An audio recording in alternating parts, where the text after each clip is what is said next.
할렐루야. 우리 아멘으로 한번 힘차게 화답할까요? 할렐루야. 우리 앞뒤 좌우에 있는 성도님들과 함께 인사할까요? 당신 때문에 제가 있습니다. 사랑하고 축복합니다. 시작.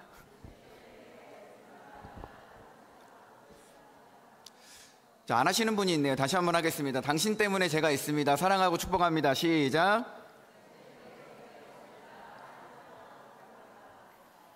자, 한 번 더 인사하실 때 이렇게 인사할까요? 본질을 붙듭시다. 시작. 자, 마지막으로 이렇게 인사하시겠습니다. 본질이 이깁니다. 시작. 아멘입니다. 이 시간에는 본질이 이긴다, 본질이 이긴다라는 제목으로 하나님 말씀 나누도록 하겠습니다. 우리가 오늘 보게 되는 성경은 이 디모데 후서라고 하는 성경입니다. 디모데 후서는 이 바울이 디모데에게 쓴 편지를 바로 디모데 전서, 디모데 후서라고 하는 것이죠. 바울에게 디모데라고 하는 인물은 어떤 인물이냐면 믿음 안에서 참 아들 삼은 사람, 그리고 또한 제자로 삼은 사람, 그리고 또한 한참 후배 목회자가 바로 디모데라는 사실입니다. 그러니까 바울에게 디모데는 엄청나게 이 애착을 가지고 있는 아들이자 제자이자 후배 목회자라는 사실입니다. 바울은 디모데에게 편지를 썼죠. 그런데 이 디모데 후서라고 하는 편지는요, 이 바울이 쓴 13권의 성경 가운데 가장 마지막에 기록된 성경이 디모데 후서입니다. 그런데 우리가 오늘 읽은 이 디모데 후서 3장은요, 디모데 후서는 4장까지밖에 없거든요. 근데 바울이 가장 마지막에 쓴 성경 가장 마지막 결론 부분에 등장하는 내용이 바로 3장의 말씀입니다. 그러니까 바울은 지금 자신의 인생의 끝자락에서 가장 마지막에 쓴 성경 가운데서도 가장 마지막 끝자락의 그 결론 부분에서 자신의 사랑하는 아들이자 제자이자 후배 목회자에게 지금 마지막과도 같은 말씀을 기록하고 있다라는 것입니다. 그게 바로 우리가 오늘 읽은 본문 말씀입니다. 자, 그렇다면 바울이 디모데에게 뭐라고 하고 있는지 오늘 말씀을 통해서 한번 우리가 읽어내 보도록 하겠습니다. 3장 1절 말씀을 한번 볼까요? 3장 1절 말씀. 3장 1절 말씀 뭐라고 기록합니까? 너는 이것을 알라. 말세에 어떤 때가 이르러? 고통하는 때가 이르러. 여러분들 옛날에 어르신들이 막 무슨 일만 막 뉴스에서 보고 이러면 아이고 말세다, 아이고 말세야 막 이러지 않습니까? 이 말세라는 게 뭐죠? 종말의 시대를 가리키는 거죠. 종말의 시대. 고통하는 때가 이르렀다는 건 무슨 말입니까? 이 종말의 시대 가운데 교회가 고통받는 때가 되었다라는 것을 가리키는 것이죠. 여러분, 종말의 시대라는 게 뭡니까? 예수 그리스도가 이 땅에 다시 재림하시면 그 날이 바로 이 세상의 끝날이 되는 겁니다. 그러니까 지금은 우리가 예수가 언제 재림하실지 모르는 이 종말의 시대를 살아가고 있는 거죠. 우리는 지금 종말의 시대를 살아가는 성도라는 사실입니다. 그런데 바울이 디모데에게 이 종말의 시대 가운데 너는 이것을 알라라고 이야기를 해요. 그러면 도대체 뭘 알았으면 좋겠다라고 얘기를 하는 것일까요? 2절에 볼까요? 2절에 보게 되면 사람들이 누구를 사랑하며? 자기를 사랑하며. 종말의 시대에 나타나는 첫 번째 모습이 뭐라고요? 사람들이 누구를 사랑하며? 자기를 사랑한다는 거예요. 자신의 욕구대로 삽니다. 자신의 욕망대로 살아요. 말씀이 기준이 되는 삶이 아니라 자기 자신이 기준이 되는 삶을 사는 것입니다. 자기 자신을 사랑해요. 그러다가 못해 자기 자신이 우상이 되어버립니다. 그리고 또한 자기 마음의 중심 가운데 하나님을 모시고 사는 것이 아니라 자기 자신을 앉혀놓고 살아요. 신본주의로 살아가는 것이 아니라 인본주의로 살아가는 것이죠. 오늘날 많은 현대인들이 시대를 막론하고 개인주의에 물들어서 살아갑니다. 소위 MZ세대라고 하는 사람들은 개인주의를 넘어선 초개인주의를 살아간다고 합니다. 많은 사람들이 자기가 중심이 되고 자기가 기준이 되고 자기가 중요하고 자기를 사랑하고 온통 자기 자신 잘 먹고 잘 사는 것밖에 없는 자기를 사랑하는 지금은 어떤 시대라고요? 종말의 시대라고 성경은 지적하고 있다라는 거예요. 그래서 내 기준, 내 방식대로 살아갑니다. 내가 걸어가는 길이라는 거예요. 예수가 길이 아니라 내가 길이라는 겁니다. 사람들이 자기를 사랑해요. 그 다음에 또 뭘 사랑한다고 얘기하죠? 돈을 사랑한다고 얘기해요. 여러분, 돈은 물체입니다. 물질이에요. 뭐 오늘날에는 이제 가상에 존재하는 화폐도 있죠. 어쨌든 돈은 물질이고 물체인 거예요. 가상화폐입니다. 돈은 죄가 없어요. 돈은 악하지 않습니다. 돈은 잘못이 없어요. 그런데 우리가 돈을 사랑하고 돈을 우상으로 섬길 때 죄가 되는 거예요. 디모데전서 6장에 보면 뭐라고 기록합니까? 돈을 사랑함이 일만하게 뿌리다 라고 기록하잖아요. 돈은 하나님이 우리에게 맡겨주신 거예요. 돈은 잘못이 없어요. 하지만 인간의 죄성이 어떻게 합니까? 하나님을 섬기는 것이 아니라 돈을 신으로 섬겨버리기 때문에, 돈이 우상이 되기 때문에 우리 그것이 바로 죄가 된다라는 거예요. 그러니까 사람들이 나를 우상으로 섬기고 돈을 우상으로 섬기는 것이죠. 일계명에 어긋나는 것입니다. 종말의 시대 사람들에게 어떤 모습이 나타난다고요? 자기를 사랑해요. 돈을 사랑해요. 그리고 또 뭐 한다고 기록합니까? 자랑한다고 얘기해요. 쉽게 번역하면 허영심에 찌든 인간이 계속 과장하고 싶어하고 과시하고 싶어한다라는 것을 표현하는 거죠. 사람들이 계속 자랑하려고 그래요. 허영심에 찌들어가지고 과장되게 과시하려고 그렇게 살아가는 것이죠. 또 뭐 하다고 이야기합니까? 교만하다고 얘기해요. 여러분, 성경에서 말하는 교만이 뭡니까? 내가 하나님과 같아지려고 하는 게 교만이죠. 내가 하나님보다 높아지려고 하는 게 교만이죠. 그리고 또한 세상 사람들은 뭡니까? 하나님은 없다. 그건 그냥 지구상에 그냥 존재하는 몇 대 성인 중에 한 명이다. 하나님을 인정하지 않는 거예요. 인간의 무지와 교만이죠. 그래서 시편 53편에 보면 뭐라고 기록합니까? 하나님이 없다 하는 사람은 어리석은 사람이고 가증한 사람이고 부패한 사람이라고 기록합니다. 그러니까 교만한 사람들이 뭡니까? 하나님을 인정하지 않는 거예요. 하나님은 없는 거예요. 자신의 인생 가운데 하나님이 존재하지 않는 겁니다. 교만한 사람이죠. 그리고 또한 뭡니까? 비방한다고 얘기를 합니다. 비방한다는 건 무슨 말이에요? 하나님뿐만 아니라 하나님의 자녀들을 욕한다라고 기록을 하고 있는 겁니다. 종말의 시대의 사람들이 이런 모습이 나타나요. 또 누구를 거역한다고 기록합니까? 누구를 거역한다고요? 부모를 거역한다고 얘기해요. 여러분, 부모를 거역한다는 게 뭐죠? 여러분, 가정은요, 하나님께서 세우신 공동체입니다. 가정의 질서는 누가 세우신 거죠? 가정의 권위는 누가 부여하신 거죠? 하나님이 부여하신 거예요. 근데 자녀 세대가 부모님을 거역한다? 종말의 시대에 이런 모습이 나타난다는 거죠. 그러니까 자녀 세대가 부모님을 거역한다라는 것은 뭡니까? 하나님이 세우신 질서를 어기는 것뿐만 아니라 그 질서를 무너뜨리는 거죠. 그러한 즉슨 하나님에게 도전하는 것이고 하나님에게 부모님에게 주신 그 권위에 도전하는 거죠. 그러니까 종말의 시대에는 사람들에게 이러한 모습이 나타난다고 얘기를 해요. 그리고 또한 감사가 없어요. 그리고 또한 거룩하지 않다라고 이야기를 합니다. 또 뭐라고 얘기해요? 3절에 보게 되면 무정하다고 얘기해요. 무정, 사랑이 부재하다는 말이죠. 원통함을 풀지 않는데요. 무슨 말입니까? 용서가 없다는 거예요. 모함한대요. 여러분, 이 모함한다라는 단어는 원문을 따라서 보게 되면 마귀가 하는 짓을 모함한다라고 합니다. 여러분, 교회 공동체를 가장 쉽게 잘 찢을 수 있는 방법이 뭔지 아십니까? 이단이 침투하는 것보다 교회 공동체를 가장 쉽게 찢을 수 있는 게 뒷담화하고 모함하는 거예요. 이것을 마귀가 하는 짓이라고 성경은 기록하고 있습니다. 그러니까 종말의 시대 사람들은 모함합니다. 욕망을 절제하지 않고 죄를 지어요. 그 다음에 사납습니다. 그리고 선한 것을 좋아하지 않는다라고 기록해요.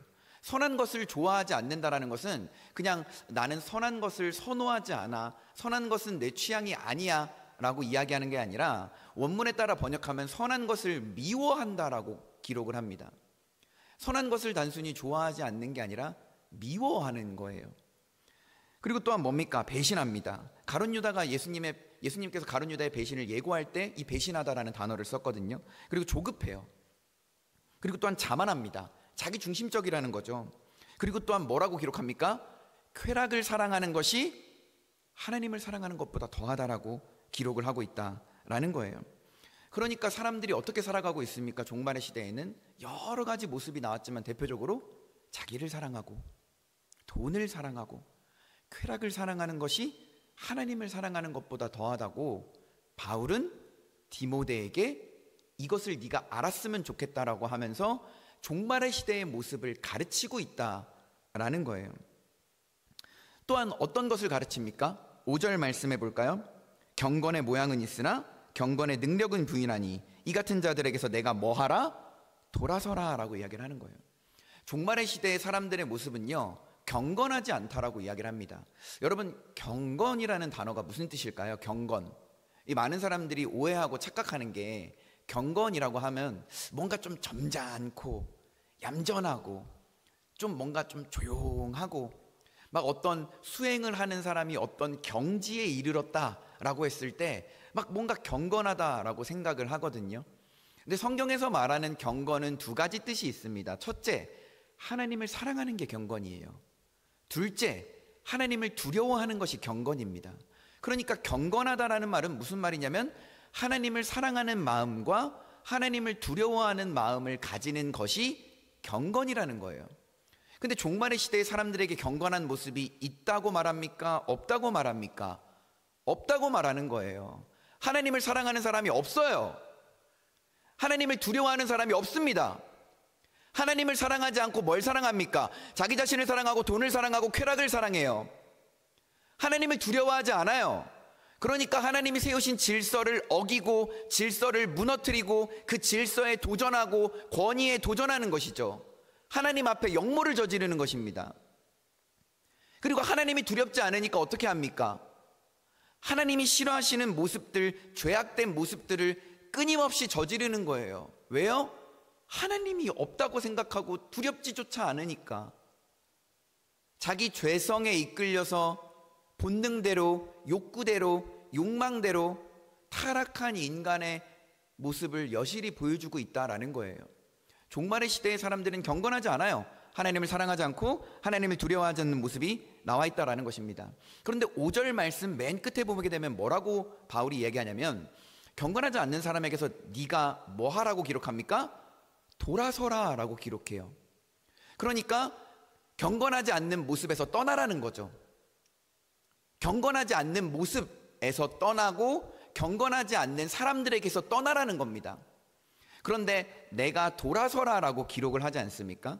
그런데 이 돌아서다라는 말은 현재 명령형으로 기록을 하고 있어요. 현재 명령형. 그러니까 돌아서라 라고 명령하는 거죠. 현재 명령형. 이 말은 즉슨 뭡니까? 2000년 뒤에 성경을 읽는 지금 우리에게도 현재 명령하고 있는 거예요.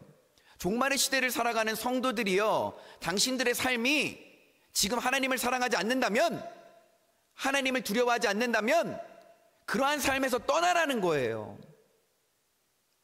그러한 경건하지 않는 사람들로부터도 떠나라는 겁니다. 왜요? 종말의 시대에 경건하지 않는 사람들은 하나님의 심판을 피할 길이 없기 때문이죠. 그래서 하나님을 사랑하고 두려워하면서 경건하게 종말의 시대를 살아라 라고 이야기를 하는 것입니다. 그런데 우리가 종말의 시대를 살아가면서 경건하게 살잖아요. 그럼 어떠한 현상이 발생할까요? 하나님을 사랑하고 두려워하는 마음을 가지고 우리가 경건하게 살아요. 그럼 어떤 현상이 발생할까요? 말씀 볼까요? 8절입니다. 디모데후서 3장 8절. 얀네와 얀브레가 모세를 뭐한 것 같이? 대적한 것 같이. 여러분, 이 얀네와 얀브레라는 사람은 성경에서 한 번 딱 등장하는 사람들인데 이 사람들이 누구냐면, 여러분, 하나님께서 모세를 부른 다음에 어디로 보냅니까? 바로 앞에 보내지 않습니까? 바로 앞에 보내요. 그래가지고 능력을 주시면서 보내죠. 지팡이를 던지면 뱀이 되고 능력을 주시면서 보냅니다. 그런데 지팡이를 던지니까 뱀으로 변하게 되죠. 하나님이 보내신 것을 증명하는 것이죠.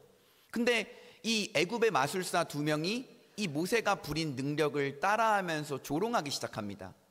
그 모세의 능력을 따라했던 마술사 두 명의 이름이 얀네와 얀브레라는 사람이에요. 그러니까 뭐예요? 하나님을 사랑하고 두려워하는 마음으로 모세가 바로 앞에 갔습니다. 그러니까 뭘 당하는 거예요? 대적당하는 거예요. 조롱당하는 겁니다. 무시당하는 거예요. 종말의 시대에 경건하게 살아간다는 것은 뭡니까? 세상 사람들로부터 무시당하고 조롱당하고 대적당한다라는 거예요. 그리고 또한 바울은 뭐라고 기록합니까?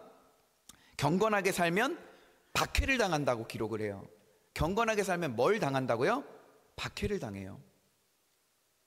여러분, 그래서 우리가 역사에서 증명이 되지 않았습니까? 바울도 박해를 당했죠. 초대교회의 우리 수많은 성도들, 국가로부터, 이교도들로부터, 외부의 세력들로부터 하나님을 믿는다는 이유 하나만으로 박해를 당하지 않았습니까? 일제시대 때 신사참배 절하지 아니하고, 일본의 사상을 따르지 아니하고, 외압을 따르지 아니하고, 신앙을 지키고 하나님 앞에서 굳건하게 절개를 지켰던 사람들 어떻게 됐습니까? 하나님을 사랑하고 두려워한다는 이유만으로, 경건하게 산다는 이유만으로 박해를 당했다라는 거예요. 종말의 시대에 성도가 경건하게 산다? 조롱당하고 무시당하고 박해당하고 대적당하고 미련한 사람 취급을 받는다라는 것입니다. 그래서 바울은 디모데에게 지금 가르치고 있는 거예요. 마지막 가르침을 하고 있는 겁니다. 뭡니까? 종말의 시대는 이러한 모습이다. 근데 이러한 모습 가운데 우리는 경건하게 살아야 되고, 경건하게 살면 무시당하고 조롱당하면서 살아갈 것이다 라고 가르치는 거예요. 그러면서 바울은 디모데에게 뭐라고 합니까? 우리가 이렇게 살아갈 수밖에 없지만 그러나 디모데야, 너는 배웠던 것을 기억해라. 너가 확신을 품었던 것을 기억해라. 배우고 확신한 일에 네가 거했지 않냐 라고 이야기를 해요. 이게 무슨 말이냐면, 여러분, 디모데라는 인물은 외할머니 로이스와 어머니 유니게로부터 어렸을 때부터 성경을 배우면서 자랐습니다. 그것을 알고 있는 바울이 디모데에게 지금 편지를 쓰는 거예요. 네가 어렸을 때부터 배웠던 것, 네가 말씀을 붙들고 확신하면서 살았던 것을 기억해라. 종말의 시대에는 사람들이 이렇게 살고 경건하면 박해를 받지만, 이 종말의 시대 가운데 네가 말씀을 붙잡고 사는 것만이 종말의 시대를 살아갈 수 있는 방법이다 라는 것을 바울이 디모데에게 가르치고 있다라는 것입니다. 그럼으로써 이 종말의 시대를 살아갈 때 네가 말씀을 붙잡고 살아야 돼. 너 어머니로부터 배웠지 않니? 너 외할머니로부터 배웠지 않니? 네가 배웠던 그 말씀, 네가 확신하고 믿었던 그 말씀을 붙들고 그 말씀을 따라서 살아가는 것만이 종말의 시대를 살아갈 수 있는 방법이라고 가르치고 있는 거예요. 그 말씀을 따라가는 사람은 어떻게 됩니까? 하나님의 사람으로 온전하게 된다고 이야기를 해요. 온전이라는 말이 무슨 뜻입니까? 번역하면 성숙이라는 거예요. 하나님의 말씀으로 네가 성숙하게 살아갈 수 있다는 겁니다. 종말의 시대에. 그리고 또한 구원에 이르는 지혜가 있다라고 가르쳐요. 그리고 또한 선을 행할 수 있는 능력을 갖추게 된다라고 가르치는 겁니다. 결국 종말의 시대 가운데 말씀을 붙들고 사는 것만이 이 종말의 시대를 헤쳐가면서 살아갈 수 있는 방법이라고 바울이 디모데에게 가르치고 있다라는 거예요. 여러분, 오늘 말씀의 제목을 제가 이 본질이 이긴다라고 정했습니다. 뭐가 이긴다고요? 본질이 이긴다라고 정했어요. 여러분, 뭐가 본질일까요? 도대체 뭐가 본질일까요?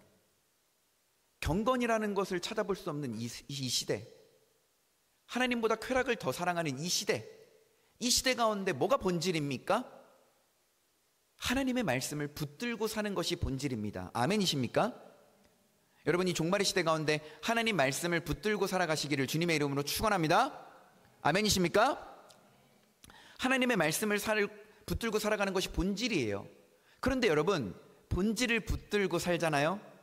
그럼 어떻게 되는지 아십니까? 무조건 이기게 되어 있습니다. 본질을 붙들고 살면요, 본질이 반드시 이기게 되어 있습니다. 여러분, 빛은 어둠을 몰아낼 수 있지만 어둠은 빛을 몰아낼 수 없어요.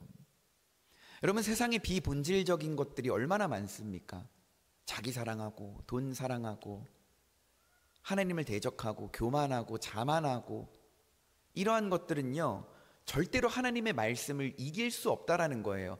세상의 논리, 세상의 가치관, 세상의 이론이 본질인 말씀을 이길 수 없다라는 겁니다. 종말의 시대에 내가 말씀을 붙잡고 이 본질을 붙잡고 살아간다면 세상을 넉넉히 이기면서 살아갈 수 있다고 지금 바울이 디모데에게 가르치고 있는 거예요. 할렐루야. 본질을 붙잡아야 됩니다. 그 본질이 이길 것입니다. 여러분, 종말의 시대잖아요. 노아의 때와 같아요. 심판이 예고됐습니다. 예수 그리스도가 재림하면 심판한대요. 세상이 끝난다라고 이야기를 합니다. 노아가 방주를 만들라는 하나님의 말씀을 따라서 100년이 넘는 시간 동안 방주를 만들었듯이 우리도 이 종말의 시대, 심판이 예고된 이 시대 가운데 우리도 노아처럼 말씀을 따라서 살아가는 것만이 우리가 살아갈 수 있는 방법이라는 사실이에요.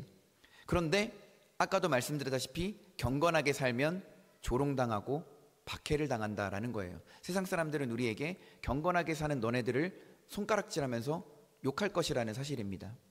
여러분, 사실 우리가 경건하게 살면 미련한 취급을 받는 것은 사실이죠. 왜냐하면 우리 물질적인 부분만 봐도 크리스찬들은 뭡니까? 하나님 앞에 신앙의 고백으로 헌금을 내지 않습니까? 11조를 낸다고 했을 때 우리가 100만 원을 버는데 10만 원을 하나님께 다시 하나님께서 주신 것이라는 마음으로, 신앙 고백의 마음으로 헌금을 드립니다. 그럼 세상 사람들은 우리를 어떻게 볼까요? 미련한 사람들로 보는 것이죠. 100만 원을 벌었는데 10만 원을 하나님께 드린다? 이미 벌써 시작부터 수익률이 마이너스 10%로 시작하는 거예요. 그러니까 세상 사람들은 우리를 보고 뭐라고 합니까? 미련하다고 하는 거예요. 경건하게 사는 사람들을 미련하다고 하는 겁니다. 크리스찬들이 수요일날 새벽에, 금요일날, 토요일날, 주일날 교회 가면 뭐라 그럽니까? 교회 가는데 시간 쓰고 돈 쓰고 에너지 쓰고 주말 다 보내고 헌금 내고 그 뭐 그렇게 미련한 짓이냐라고 세상 사람들은 우리를 미련하다고 손가락질하고 경건하게 사는 우리를 무시하고 조롱할 수 있다라는 거예요. 그런데 성경은 우리에게 뭐라고 가르칩니까?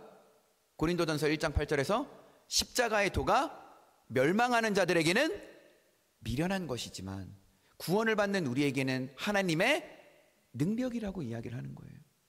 고린도전서 1장 27절에서 뭐라 그럽니까? 하나님께서 세상에 미련한 것들을 택하사 미련한 자들을 택하사 지혜 있는 자들을 부끄럽게 하시고 세상에 약한 것들을 택하사 강한 것들을 부끄럽게 하신다라고 했습니다.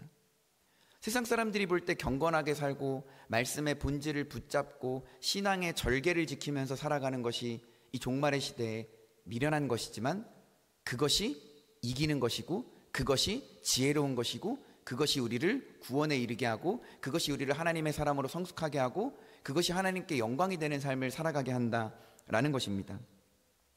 여러분, 우리가 종말의 시대를 살아가다가 보면 우리가 세상 앞에서 우리가 초라해질 때가 되게 많아요. 세상은 세상이라는 틀 속에 우리를 끊임없이 가두려고 합니다. 돈이 없으면 안 돼. 뭐가 없으면 안 돼. 그렇게 살면 안 돼. 이렇게 사는 게 성공한 삶이고 이렇게 살아야지 맞는 거야 라고 세상이 정해놓은 그 세상의 틀에 우리를 끊임없이 가두려는 작업을 합니다. 우리를 가두고 우리를 끊임없이 잠식시켜요. 돈을 사랑해야 돼. 너를 사랑해야 돼. 쾌락을 사랑해야 돼. 인생 뭐 있냐? 한 번 사는 인생인데 그렇게 이야기를 하는 것이죠. 그리고 또한 돈이 너희를 자유하게 할 거야 라고 이야기를 하는 것이죠. 우리는 그러한 시대의 외침 가운데 우리는 아니라고 외쳐야 되는 거예요. 돈이 우리를 자유하게 하는 것이 아니라 진리가 우리를 자유하게 하는 것이다. 돈을 사랑하고 자기를 사랑하고 쾌락을 사랑하는 것이 아니라 하나님을 사랑해야 되는 것이다 라고 우리는 외쳐야 되는 것입니다. 또한 이 종말의 시대 가운데 하나님을 사랑하고 하나님을 두려워하면서 이 말씀을 붙잡고 살아가는 것이 성도의 본질이라고 우리는 외쳐야 된다라는 것이죠. 마치 이 외할머니 로이스와 어머니 유니게가 디모데를 가르쳤듯이 마치 바울이 후배 목회자인 디모데를 지금 가르치고 있듯이 우리도 가르쳐야 한다라는 거예요. 십자가의 도가 멸망하는 자들에게는 미련한 것이지만 구원 얻는 우리에게는 하나님의 능력이라는 것을 가르쳐야 됩니다. 선한 데는 지혜로워야 되지만 악한 데는 미련해야 된다고 가르쳐야 되는 것입니다. 또한 종말의 시대에는 너를 사랑하고 너가 기준이 되면 안 된다라고 가르쳐야 돼요. 뭐라고 가르쳐야 됩니까? 그러면 말씀이 네 인생의 기준이 되어야 된다고 가르쳐야 되는 것입니다. 말씀이 네 인생의 기준이자 판단하는 잣대가 돼야 된다고 가르쳐야 되는 것이죠. 그리고 또한 말씀이라는 본질을 붙들고 살아야 된다고 가르쳐야 되고, 말씀이라는 본질을 우리가 붙들고 살아갈 때 우리가 세상을 넉넉히 이길 수 있다고 가르쳐야 되는 것입니다. 그리고 또한 우리가 세상을 바라볼 때 말씀이라고 하는 안경을 쓰고 세상을 바라봐야 된다고 가르쳐야 됩니다. 그게 바로 네가 바라보는 세계관이고 가치관이 돼야 된다고 가르쳐야 되는 거예요. 또한 말씀이라고 하는 거울에 너를 비춰보고 말씀 앞에서 끊임없이 자기 자신을 진단하고 점검해 봐야 된다고 가르쳐야 되는 것입니다. 그래서 네가 말씀 앞에 섰을 때 세상 사람들은 성경을 보지 못하기 때문에 너를 보고 하나님을 바라볼 수 있도록 너가 하나님을 비추는 거울이 돼야 된다라고 우리는 가르쳐야 되는 거예요. 종말의 시대 때 경건하게 살면 무시받고 조롱받고 박해받고 미련하다는 취급을 받습니다. 하지만 이런 상황들 속에서도 종말의 시대 가운데서도 우리는 말씀이라고 하는 본질을 붙들고 살아야 되고, 이 본질의 말씀을 우리는 다음 세대들에게 가르쳐야 한다라는 것이죠. 또한 이 기성세대와 청년세대가 종말의 시대에 본질을 붙잡고 경건하게 살아갑니다. 그러면 다음 세대들은 그 어른들, 기성세대들, 청년들의 삶을 보고 인생은 저렇게 살아가는 것이구나, 종말의 시대에 말씀을 붙잡고 본질을 붙잡고 살아가야 하는 삶이 저거구나 라고 우리의 삶이 그들의 교과서가 될 것이라는 사실입니다. 우리는 삶으로도 가르쳐야 된다라는 것이죠. 그리고 또한 바울이 디모데에게 마지막으로 가르치듯이 우리도 가르쳐야 한다라는 것입니다. 세상은 우리를 조롱할지라도 미련하다고 손가락질할지라도 우리는 이 종말의 시대 가운데 말씀을 따라 살고 말씀을 붙들고 살아가는 것이, 그것이 본질이고 그것이 이기는 것입니다. 그럼으로써 오늘 말씀의 제목, 이 본질이 이긴다와 같이 우리가 본질인 하나님의 말씀을 붙들고 이 종말의 시대 가운데 경건하게 살아감으로 세상을 넉넉히 이기면서 살아가실 수 있는 저와 여러분들이 되시기를 주님의 이름으로 축원합니다. 또한 우리가 말씀의 본질을 붙잡고 살아감으로써 세상을 이기는 것을 이웃과 다음 세대들에게 삶에서 보여줘야 됩니다. 또한 내가 삶에서 본질을 붙잡고 살아갔더니 이길 수 있고 이게 바로 경건한 삶이다 라는 것을 보여줘야 한다라는 것입니다. 그럼으로써 종말의 시대 가운데 경건하게 이 말씀의 본질을 붙잡고 승리하면서 살아가시는 저와 여러분들이 되시기를 주님의 이름으로 축원합니다.